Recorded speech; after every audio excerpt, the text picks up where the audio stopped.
किराए के घर में रहने वाले पीएम के साथ बनी घटना। दिल्ली की ठंडी सुबह थी। सत्ता के गलियारों में हलचल थी। लेकिन एक छोटी सी सरकारी कॉलोनी की गली में सब कुछ सामान्य दिख रहा था। एक साधारण सा घर, जिसकी दीवारों पर समय की धूल जमी थी। दरवाजे के पास एक पुरानी कुर्सी रखी थी और अंदर एक बुजुर्ग आदमी चुपचाप अखबार पढ़ रहा था। यह कोई आम आदमी नहीं था। यह वही शख्स था जिसने 2 बार भारत के प्रधानमंत्री की कुर्सी संभाली थी। लेकिन आज वह किराए के घर में रह रहा था। नाम था गुलजारी लाल नंदा। जिस देश में सत्ता मिलते ही लोग महलों में रहने लगते हैं, वहाँ एक पूर्व प्रधानमंत्री का किराए के घर में रहना किसी कहानी से कम नहीं था। लेकिन यह कहानी पूरी तरह सच्ची थी और शायद इसी सच्चाई में उसकी सबसे बड़ी ताकत छिपी थी। और नंदा जी का जीवन शुरुआत से ही सादगी और संघर्ष से भरा रहा।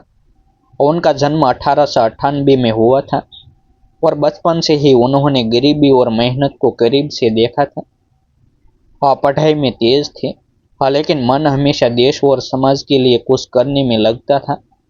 आज़ादी की लड़ाई में उन्होंने हिस्सा लिया, जेल गए, संघर्ष किया और फिर धीरे धीरे राजनीति में आए। लेकिन उनकी राजनीति दूसरों से अलग थी। यह सत्ता पाने की राजनीति नहीं थी, बल्कि सेवा करने की राजनीति थी। यही कारण था कि जब उन्हें देश की सबसे बड़ी जिम्मेदारी मिली, तब भी उनके जीवन में कोई दिखावा नहीं आया। 1964 में जब पंडित जवाहरलाल नेहरू का निधन हुआ, तो देश शोक में डूब गया। अचानक देश को एक ऐसे नेता की जरूरत थी जो कुछ समय के लिए देश को संभाल सके। उस समय गुलजारीलाल नंदा को कार्यवाहक प्रधानमंत्री बनाया गया। सत्ता उनके पास आई, लेकिन उनके जीवन में कुछ नहीं बदला। न कोई बड़ी गाड़ी, न कोई आलीशान बंगला, न कोई सुरक्षा का दिखावा। वे वही सादा कपड़ा पहनते, वही सादा खाना खाते और वही साधारण जीवन जीते रहे। कुछ समय बाद लाल बहादुर शास्त्री प्रधानमंत्री बने, लेकिन 1966 में शास्त्री जी के अचानक निधन के बाद एक बार फिर देश को कार्यवाहक प्रधानमंत्री की जरूरत पड़ी और फिर वही नाम सामने आया, गुलजारीलाल नंदा। 2 बार प्रधानमंत्री बनने का मौका हर किसी को नहीं मिलता, लेकिन नंदा जी के लिए यह कोई उपलब्धि नहीं बल्कि जिम्मेदारी थी। उन्होंने इसे निभाया और चुपचाप सत्ता से हट गए। उनके पास न तो संपत्ति थी, न बैंक बैलेंस, न कोई निजी मकान। जब वे पद से हटे तो उन्हें सरकारी बंगला छोड़ना पड़ा। उन्होंने कोई विशेष सुविधा नहीं मांगी, कोई बड़ा घर नहीं लिया। वे एक साधारण किराए के घर में रहने लगे। यह वही समय था जब देश में कई नेता राजनीति को कमाई का जरिया बना रहे थे, लेकिन नंदा जी ने राजनीति को सेवा ही माना। कहा जाता है कि एक बार किसी पत्रकार ने उनसे पूछा, आप 2 बार प्रधानमंत्री रहे और फिर भी आपके पास अपना घर नहीं है? और नंदा जी मुस्कुराए और बोले, हाँ, घर तो देश है, बाकी सब किराए का ही है। यह जवाब सुनकर पत्रकार भी कुछ देर के लिए चुप हो गया। आज के दौर में यह बात सुनना भी मुश्किल लगता है, लेकिन यह उस समय की सच्चाई थी। उनका किराए का घर बहुत साधारण था। फर्नीचर कम था, किताबें ज्यादा थी। सुबह वे खुद चाय बनाते, अखबार पढ़ते और फिर कुछ सामाजिक कामों में लग जाते। उन्हें न तो पद का घमंड था और न ही किसी विशेष पहचान की जरूरत। कई बार पड़ोसियों को भी पता नहीं होता था कि उनके बगल में रहने वाला यह बुजुर्ग कभी देश का प्रधानमंत्री रह चुका है। और यह सादगी सिर्फ दिखावा नहीं थी, बल्कि उनके स्वभाव का हिस्सा थी। समय बीतता गया और राजनीति बदलती गई और नए नेता आए, नई सोच आई, लेकिन नंदा जी का जीवन वैसा ही रहा। और उन्होंने कभी किसी से मदद नहीं मांगी, कभी कोई शिकायत नहीं की। और यहाँ तक कि जब उनकी आर्थिक स्थिति कमजोर होने लगी, तब भी उन्होंने किसी से कोई विशेष सुविधा नहीं ली। बाद में सरकार ने उन्हें कुछ सहायता देने की कोशिश की, लेकिन उन्होंने उसे भी बहुत विनम्रता से स्वीकार किया, जैसे यह कोई अधिकार नहीं बल्कि एक साधारण मदद हो। यह घटना बहुत मशहूर है। कहा जाता है कि एक बार एक अधिकारी उनसे मिलने आया और बोला कि सरकार आपको एक बड़ा घर और सुविधा देना चाहती है। नंदा जी ने शांत स्वर में कहा, हाँ, मुझे जितना चाहिए उतना मेरे पास है। ज्यादा सुविधा आदमी को कमजोर बना देती है। और यह सुनकर अधिकारी हैरान रह गया।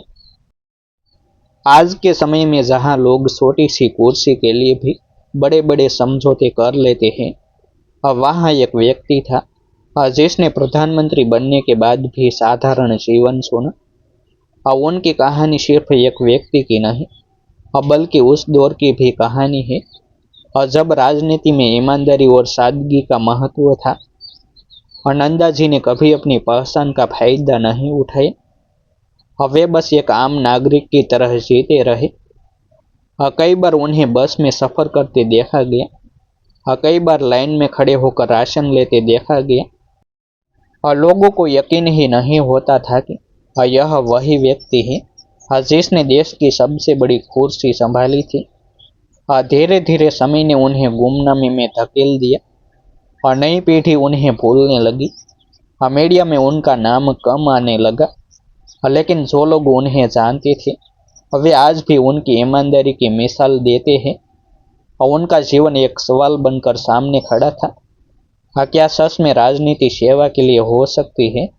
और क्या सच में कोई व्यक्ति सत्ता में रहकर भी सादा जीवन जी सकता है? और नंदा जी का जीवन इन सवालों का जवाब था। और एक शाम वे अपने किराए के घर के बाहर कुर्सी पर बैठे थे। सूरज ढल रहा था और सड़क पर बच्चे खेल रहे थे। कोई उन्हें पहचान नहीं रहा था। वे चुपचाप बच्चों को खेलते देख रहे थे। शायद उन्हें सत्ता के दिन याद आ रहे थे, लेकिन उनके चेहरे पर कोई पछतावा नहीं था। उन्हें संतोष था कि उन्होंने जो किया ईमानदारी से किया। उन्होंने सत्ता को अपने ऊपर हावी नहीं होने दिया। उन्होंने पद को सेवा का माध्यम बनाया, कमाई का नहीं। उनकी कहानी सुनने में भले ही साधारण लगे, लेकिन इसमें एक गहरी ताकत है। यह कहानी बताती है कि असली महानता बड़े बंगले या बड़ी गाड़ियों में नहीं बल्कि छोटे घर और बड़े दिल में होती है। यह कहानी बताती है कि एक प्रधानमंत्री भी किराए के घर में रह सकता है अगर उसके लिए पद से ज्यादा मूल्य सिद्धांतों का हो। आज जब लोग नेताओं की संपत्ति और जीवन शैली पर सवाल उठाते हैं, तब गुलजारी लाल नंदा का नाम एक रोशनी की तरह सामने आता है। एक ऐसा नेता जिसने सत्ता को छुआ लेकिन उसे अपने जीवन पर हावी नहीं होने दिया। एक ऐसा प्रधानमंत्री जो किराए के घर में रहा लेकिन दिलों में हमेशा के लिए बस गया। जब लोगों को अचानक एहसास हुआ कि यह साधारण सा बुजुर्ग जो किराए के घर में रहता है वही है जिसने कभी देश की बागडोर संभाली थी। एक दिन मोहल्ले में हलचल मच गई। कुछ सरकारी गाड़ियां उस साधारण गली में आकर रुकी जहां गुलजारी लाल नंदा किराए के छोटे से घर में रहते थे। पड़ोसी हैरान थे, यहाँ कौन सा बड़ा आदमी रहता है। कुछ ही देर में अधिकारियों का एक दल उस घर के बाहर खड़ा था। दरवाजा खुला और वही शांत सरल बुजुर्ग सामने आए। जब अधिकारियों ने उन्हें आदर से नंदा जी कहकर नमस्कार किया, तब आसपास खड़े लोगों को पहली बार एहसास हुआ कि उनके बीच रहने वाला यह साधारण व्यक्ति कोई आम इंसान नहीं बल्कि देश का पूर्व प्रधानमंत्री है। खबर धीरे धीरे पूरे शहर और फिर देश में फैल गई। 2 बार प्रधानमंत्री रहने वाला नेता किराए के घर में रह रहा है। अखबारों में खबर छपी, पत्रकार उनके घर पहुंचे। कैमरे देखकर भी नंदा जी का व्यवहार नहीं बदला। वे उसी सादे कपड़े में उसी शांत स्वर में बोले, मैंने जो किया वह कर्तव्य था, उसमें विशेष क्या है? पत्रकारों ने पूछा कि उन्होंने कभी अपने लिए घर या धन क्यों नहीं जोड़ा। वे मुस्कुराए और बोले, अगर मैं अपने लिए जोड़ता तो देश के लिए क्या बचता। सरकार ने फिर से उन्हें बेहतर सुविधा देने की कोशिश की। कहा गया कि उन्हें बड़ा घर, गाड़ी और स्टाफ मिलना चाहिए, लेकिन नंदा जी ने विनम्रता से कहा कि उन्हें जितना मिला है वह पर्याप्त है। अंततः बहुत आग्रह के बाद उन्होंने सिर्फ उतनी ही मदद स्वीकार की जितनी एक सामान्य बुजुर्ग को जरूरत होती है। उनके लिए सम्मान का मतलब सुविधा नहीं बल्कि सच्चाई थी। उनकी कहानी लोगों के दिलों को छूने लगी। स्कूलों में बच्चे उनके बारे में पढ़ने लगे। सोशल मीडिया पर लोग उनकी सादगी की मिसाल देने लगे। कई युवाओं ने कहा कि अगर राजनीति में ऐसे लोग हो तो देश बदल सकता है। नंदा जी का छोटा सा किराए का घर एक प्रतीक बन गया, ईमानदारी का, सादगी का और सच्ची सेवा का। और समय के साथ उनका स्वास्थ्य कमजोर होने लगा, लेकिन उनकी सोच मजबूत रही। उन्होंने कभी शिकायत नहीं की कि उन्हें भुला दिया गया। वे हमेशा कहते थे, अगर देश आगे बढ़ रहा है तो वही मेरी सबसे बड़ी पहचान है। आखिरकार उनका जीवन एक शांत संदेश बनकर रह गया। पद बड़ा नहीं होता, व्यक्ति के सिद्धांत बड़े होते हैं। आज भी जब राजनीति और सादगी की बात होती है तो गुलजारीलाल नंदा का नाम सम्मान से लिया जाता है। एक ऐसा प्रधानमंत्री जिसने सत्ता देखी लेकिन सादगी नहीं छोड़ी। एक ऐसा नेता जो किराए के घर में रह रहा पर इतिहास में हमेशा के लिए अपना घर बना गया।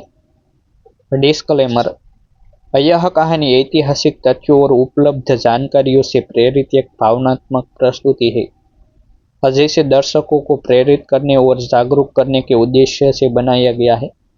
वीडियो में कुछ घटनाओं और संवादों को रोचक बनाने के लिए रूपांतरण किया गया हो सकता है। इसका मकसद किसी व्यक्ति, संस्था या राजनीतिक विचारधारा का अपमान करना नहीं है, बल्कि सादगी, ईमानदारी और सेवा जैसे मूल्यों को उजागर करने का है। दर्शकों से अनुरोध है कि इसे एक प्रेरणात्मक कहानी के रूप में देखें। फिर मिलते हैं एक नई स्टोरी के साथ। हम किसी भी राजनीतिक पार्टी के समर्थक नहीं है,